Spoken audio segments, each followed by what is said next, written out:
A man was just waiting for a response from the city attorney. Instead, the attorney wanted him thrown out of City Hall for bothering him. So he called the cops. But watch the officers refuse to do his dirty work. I don't know what happened. The city attorney's office called me and said, get over there and get him out of the building. I'm not the police, so I called you guys. Yeah. Y'all here for me? Yes, we're here for you. What's going on, man? I don't know. I'm supposed to be waiting for the city attorney to come back and respond to me. I've been waiting for how long? They're supposed to come back down and let me know what's And going on. you said the city attorney called? Yeah, see, we're not doing this. Wow. I got you. Wow. Give me a minute. Wow.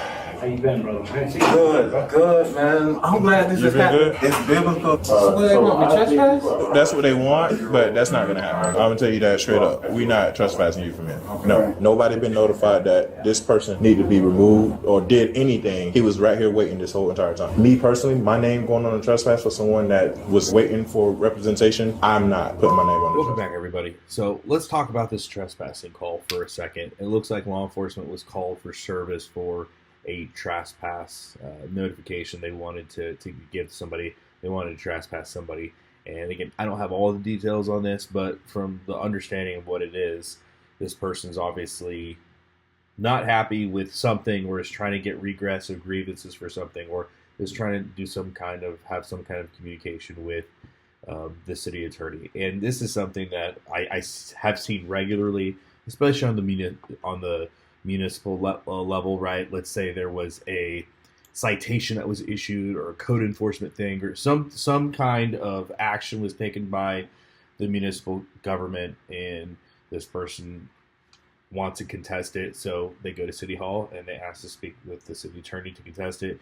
And the city attorney, instead of addressing it, tries to weaponize law enforcement to get the guy trespassed. And I liked how the officers handled it, and he handled it perfectly because he is looking at the right stuff.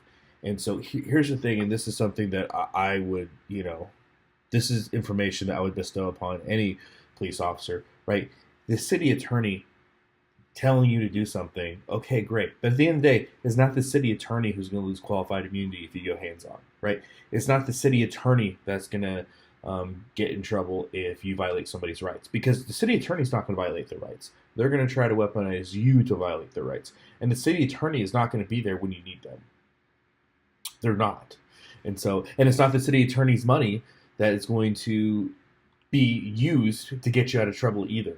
And so it's one of those things where, again, I think this officer, he was answering the right questions. He's like, I'm not going to put my name on this, right? And too many times we have law enforcement that are weaponized. Number one, because they don't know any better, or number two, they may feel uncomfortable with something, but they're afraid to lose their job, right? Because taking care of their family comes at a salary, comes from a paycheck, and so if I don't do what the city tells me to do, they're going to fire me.